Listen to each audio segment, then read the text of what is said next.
건강에 관한 모든 궁금증을 풀어드리는 시간입니다. 세모정 톡톡상담소 라디오 주치 가정의학과 오한진 전문의와 함께합니다. 안녕하십니까? 네, 안녕하세요. 저희가 이 질병 관련된 기념일들 계속해서 좀 챙기고 있는데 네. 오늘이 이 세계 당뇨병의 날이더라고요. 맞습니다. 네. 11월 14일 세계 당뇨병의 날이죠. 이 당뇨병의 날을 이렇게 정한 것은 네. 이 프레데릭 벤팅이라는 사람의 생일이에요. 네. 이 사람이 그 토론토 대학에 있는 존 맥클라우드 교수와 둘이 합쳐서 네. 개에서 처음으로 인슐린을 추출해냅니다. 아하. 개 췌장을 짜서 예. 인슐린이라는 물질을 처음으로 추출하고 오. 그걸 가지고 개한테 투여를 한번 해보고 그래서 당이 떨어지는 걸 확인한 다음에 네. 이걸 잘 정리해서 정제해서 사람한테도 처음으로 투여를 해요. 아하. 그래서 사람이 드디어 혈당이 떨어지는 걸 처음으로 성공한 사람들입니다. 아하. 네. 그 두 사람 중에 한 사람인 벤팅의 생일을 이 당뇨를 치료하는 획기적인 날이다라고 생각을 해서 그 날짜로 세계 당뇨병의 날을 정한 거죠. 네. 우리나라도 지금 당뇨 환자가 엄청나게 늘어났잖아요. 네. 원래 우리 20년쯤에 그 우리나라 당뇨병 환자의 팩트시트라는 거를 당뇨병 학회에서 내놨는데 네. 그때 당뇨 환자 30세 이상 당뇨 환자가 600만 명. 600만. 그다음에 당뇨 전 단계가 1,600만 명일 될 것이다라고 예상을 했는데 네. 2023년에 당뇨 환자를 실제적으로 보니까 네. 남자가 214만 명, 여성이 168만 명. 그래서 합치면 한 380만 명 정도 그 정도 인구가 됐습니다. 예. 그러면서 제일 문제가 뭐냐면 당 조절률인데 조절률이 25%밖에 안 돼요. 아, 그러니까 아하. 치료를 잘 못 받고 있다. 예. 그래서 이 사람들을 치료를 잘할 수 있도록 도와줄 필요가 있다라는 것이 이제 오늘의 주제가 되겠습니다. 네. 그래서 오늘 세모정 톡톡상담소 라디오 주치 코너에서요. 이 당뇨병에 대해서 자세히 알아보겠습니다. 관련해서 궁금한 점 있으신 분들 문자로 참여해 주시면 되는데요. 저희가 상담도 해드리고요. 추첨을 통해서 따뜻하게 드실 수 있는 커피와 베이글 모바일 쿠폰 보내드리겠습니다. 문자 보내실 곳은 샵 9730번입니다. 짧은 문자는 50원, 긴 문자는 100원의 정보 용료 있고요. 콩 게시판 KBS 라디오 유튜브 채널 통해서는 무료로 참여하실 수 있습니다. 근데 이제 주변에 보면 그 뭐 꼭 당뇨병 환자가 아니더라도 당뇨 전 단계라고 해서 특히 좀 신경 쓰고 주의해야 하는 사람들이 의외로 많더라고요. 그렇죠. 지금 좀 전에도 말씀해 드렸지만 당뇨 전 단계가 1,600만 명이다. 네. 이렇게 이야기하고 있으니까 네. 1,600만 명이 5천만 명 중에 얼마나 많은 퍼센트예요. 30%가 넘는. 네. 네. 이 정도는 이건 뭐 병이라고 하기는 그렇고 신드롬이라고 해야 될 정도거든요. 네. 이거 당뇨 검사는 많이 해보셔서 이제 대부분 알지만 8시간 이상 공복 상태에서 공복 혈당을 쟀을 때 100 이하로 나와야 이 정상이라고 해요. 네. 그래서 100부터 126까지를 당뇨병 전 단계 이렇게 이야기하거든요. 예. 그다음에 126을 넘으면 당뇨병 이렇게 진단을 합니다. 아하, 네. 그런데 이 당뇨병 전 단계가 너무 많기 때문에 이게 문제예요. 예. 이 당뇨병 전 단계를 공복 혈당으로도 이야기하지만 당화혈색소라는 걸 가지고도 이 얘기할 수 있는데 네. 당화혈색소로는 5.7에서부터 6.4까지를 우리가 당뇨 전 단계라고 합니다. 네. 근데 이 사람들 중에 한 70% 정도가 당뇨로 진행이 되는 걸로 확인이 돼요. 아이고, 네. 그러니까 지금 이미 1,600만 명에서 70%가 당뇨 환자가 될 거라고 예상을 한다면 네. 앞으로 10년 정도 지나면 어마어마한 숫자의 당뇨 환자가 생길 것이다. 이렇게 당뇨 대란을 지금 의심을 하고 있는 거거든요. 네, 네. 그래서 이런 걸 막기 위해서 당뇨 전 단계인 분들은 빨리 자신을 정상 수치로 돌아갈 수 있도록 노력을 하셔야 됩니다.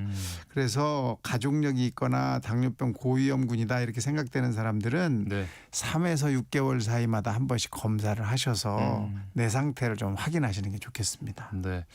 이 당뇨 검사, 건강 검진할 때 당뇨 검사를 꼭 해야죠. 당연하죠. 네. 왜냐하면 이렇게 많은 사람들이 고생을 그러니까요. 하고 있으니까 네. 검사를 하는 거예요.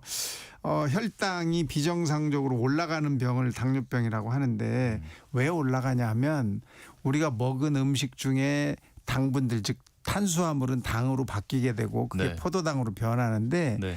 이걸 인슐린이라는 호르몬이 있어야 세포 속으로 쏙쏙 집어넣어 가지고 이용을 해요. 네. 네. 근데 이 인슐린이 없거나 또는 인슐린이 있기는 한데 뭐 좀 인슐린에 대한 저항이 생겨가지고 이용을 잘 못하게 되면 네. 당도 있고 인슐린도 있는데도 불구하고 잘 쓰지 못하면 당을 제대로 못 쓰게 되잖아요. 그러면 예. 혈액 속에 당이 올라가게 되고 아하. 이게 이제 드디어는 소변으로 다 배출이 됩니다. 그래서 소변으로 당이 나간다. 그래서 당뇨병이거든요. 네. 그래서 이런데 이렇게 혈당이 계속 높은 상태로 있으면 이게 혈관의 문제를 일으켜요. 네. 그래서 당뇨병은 그냥 당이 높은 병이 아니라 혈관의 질병이다 이렇게 알아두셔야 됩니다. 아하. 이게 높아지면 눈에도 문제가 생기고 콩팥에도 문제가 생기고 신경에도 문제가 생기고 심장에도 문제가 생기는 아주 심각한 질병을 유발하기 때문에 네. 당뇨병은 일단 혈관병이다 이렇게 알고 계시면 좋겠어요. 네. 그런데 이 당뇨병도 보니까 종류가 좀 몇 가지로 나눠져요. 그렇죠. 네. 당뇨병은 크게 세 가지로 나눌 수 있습니다. 1형 당뇨병, 2형 당뇨병, 임신성 당뇨병 이렇게 알려져 있고 예. 1형 당뇨병은 이 췌장에서 인슐린을 만들어내는 세포가 있어요. 그걸 베타 세포라고 하는데 네. 이 베타 세포가 어떤 이유인지는 아직도 잘 모릅니다만 완전히 녹아서 없어져 버려요. 예. 그러면 인슐린을 아예 못 만들게 되는 거거든요. 그러면 이렇게 된 사람들은 죽을 때까지 인슐린 주사를 맞아야만 생존이 가능합니다. 네. 그래서 1형 당뇨병은 그렇게 베타 세포가 완전히 없어져 버린 상태. 2형 당뇨병은 이제 성인이 되면서 뭐 뚱뚱해지거나 또는 가족력이 있거나 뭐 또 그다음에 그 외에 여러 가지 요인으로 인해서 인슐린을 만들기는 하는데 이 인슐린이 제 역할을 잘 못할 때 아하, 이때 네. 이제 당뇨병으로 이제 발생한 거고 예. 이제 임신성 당뇨라는 것은 임신이 되고 나면 뚱뚱해지기도 하고 그렇죠. 호르몬의 변화도 생기고 네. 이러면서 인슐린이 일시적으로 일을 잘 못하게 되는 경우가 있습니다. 네. 그래서 생기는 병을 임신성 당뇨병이라고 하고 대개 아이를 낳고 나면 정상으로 돌아오는 경우가 많은데 네. 아이 낳고 나서도 제2형 당뇨병으로 바뀌는 경우도 있기 때문에 네, 다 네. 관리를 좀 하셔야 됩니다. 그러면 일단 근본적으로 이 당뇨병이 생기는 원인은 뭔가요? 그러니까 1형 당뇨병은 이제 원인을 아직도 잘 몰라요. 왜 이렇게 이 베타 세포가 다 녹아버리는지 아직도 네. 잘 모르고. 네. 2형 당뇨병이 이제 주된 당뇨병인데 2형 당뇨병은 이제 원인이 좀 알려져 있죠. 예. 유전적인 요인이 상당히 있습니다. 그래서 부모 중에 한 명이 당뇨병이면 당뇨병에 걸릴 수 있다라는 그런 확률이 한 40% 정도 된다. 자녀가. 이렇게 알려져 있고 예. 하지만 이 유전으로는 전부 다 설명을 절대 할 수가 없거든요. 네, 네, 네. 그래서 우선 이제 두 번째 큰 원인으로는 잘못된 식생활, 운동 부족 이게 이제 큽니다. 네. 그 탄수화물을 너무 많이 먹고 즉 당분 섭취를 너무 많이 하면서 활동량이 적어지면 이제 당뇨병 위험성이 높아지죠. 네. 거기다가 배가 나오면 이 복부 비만도 인슐린이 제대로 작동하지 못하도록 인슐린의 작용을 조금 방해하기 때문에 문제가 네. 생기고요. 예. 또 스트레스도 큰 요인이에요. 스트레스. 그래서 죽을 것 같은 스트레스를 겪은 다음에 2형 당뇨병 생기시는 분들이 많거든요. 네. 그래서 이 스트레스도 영향이 있고 또 잠을 잘 못 자도 당뇨병이 옵니다. 아이고, 그러니까 잠자는 게 많이 바뀐 분들 계속 이제 밤낮이 바뀌거나 근무 시간이 바뀌는 분들도 문제가 되고 네. 음주 흡연을 심하게 하시는 분들 이런 분들도 이 당이 아주 심각하게 문제가 올 수가 있습니다. 네. 그래서 이런 생활 습관과 큰 영향이 있다 이렇게 알려져 있습니다.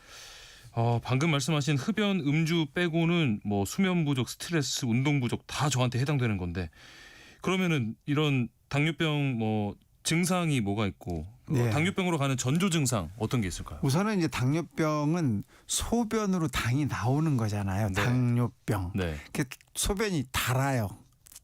단지 어떻게 할 수 있을까요? 네. 그 소변을 보고 나면 네. 주변으로 개미들이 쫙 모입니다.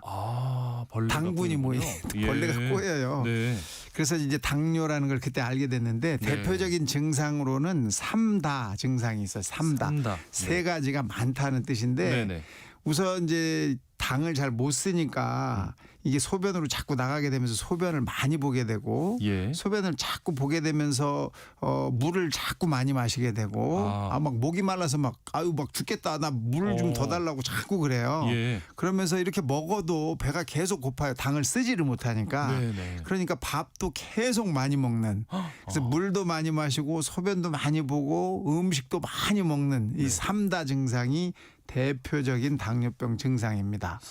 예, 혈액의 당이 높아지면 이 당은 기어있는 콩팥을 통해서 소변으로 당으로 나가거든요. 네. 그러면 당이 나갈 때는 물이 같이 나가기 때문에 물이 부족해지면서 자꾸 물을 찾게 되는 거고 예. 당이 나갔으니까 음식을 먹어서 당을 내가 써야 되는데 못 쓰고 다 나가버리니까 네. 배가 자꾸 고파지니까 또 밥을 먹게 되고 네. 그러면서 이제 소변으로 당이 나가다 보니까 소변이 나가는 이 외부 생식기 근처에 염증이 자주 생겨요. 세균들도 많이 꼬이게 되고 이러면서 예. 그래서 질염이나 여성분들 방광염 이런 것도 많이 생기고 가려워지기도 하고 상처가 잘 낫지도 않기도 되고 또 밥을 먹어도 배가 고프니까 피로감도 자꾸 오게 되고 네네. 그래서 건강검진에서 절대적으로 당은 꼭 체크하셔야 됩니다. 그런데 좀 우려되는 지점이 당뇨병은 만성 질환이라고 하는데 네. 완치가 가능한가요? 현재까지는 완치는 불가능합니다. 아이고. 그래서 조절을 하는 병이다. 네. 이렇게 생각하셔야 되고 당을 조절하는 게 아니라 혈관을 제대로 조절하는 것이다. 이렇게 생각을 하셔야 돼요. 네. 왜? 당뇨 때문에 혈관에 문제가 생겨서 합병증이 생기기 때문이거든요. 네. 그래서 우선 이제 이 당뇨병은 현재는 완치가 어렵기 때문에 식이 조절, 운동, 또 약물, 스트레스 관리 이런 걸 통해서 조절을 하셔야 됩니다. 네. 우선은 이제 체중 조절이 가장 커요. 우선 지금 말씀드리는 건 주로 2형 당뇨에 대한 이야기이기 때문에 네. 체중을 줄이면 인슐린이 조금 더 잘 반응하게 돼서 당 조절이 훨씬 쉬워집니다. 예. 또 일부 당뇨 전 단계였던 사람들은 체중을 조절하면 정상으로 돌아가는 경우도 상당히 있어요. 그러니까 중요하군요, 체중. 이 전 단계이신 분들은 체중 조절을 좀 신경 쓰시면 좋겠습니다. 네. 이 당뇨병 같은 경우에 뭐 눈에 띄는 증상 이렇게 없어도 적극적으로 좀 관리를 잘해야 한다고 하는데 당뇨병이 이렇게나 위험한 이유는 뭘까요? 바로 합병증 때문이죠. 당뇨병은 이걸로 그냥 돌아가시는 분은 거의 없습니다. 네. 그 대신 합병증이 평생토록 괴롭힘을 주는 거기 때문에 예. 합병증 관리를 위해서 이제 우리가 적극적으로 관리를 하는 거예요. 근데 그 합병증은 주로 다 혈관 손상병이에요. 네. 그래서 당뇨병은 혈관병이다 이렇게 이야기하는데 예. 모세혈관, 미세혈관들이 망가지면서 눈으로 가는 미세혈관에 문제가 생겨서 당뇨병증, 망막증 그래서 눈이 안 보이게 되거나 네. 콩팥에 가는 미세혈관에 문제가 생겨서 이 만성 신장염이 생기면서 드디어는 투석을 해야 되는 이런 경우도 오게 되고 예. 또 신경에 가는 혈관이 문제가 생기면서 손발이 저리다든지 하는 이런 느낌의 문제가 생기는 이런 합병증이 또 옵니다. 네. 또 심장에 문제가 생겨서 뭐 심근경색, 뇌졸중 이런 합병증도 생기는데 이런 당뇨병이 없는 일반적인 사람들보다 심장병이 생길 또 뇌졸중이 생길 가능성이 2배에서 3배 높은 것으로 확인이 돼요.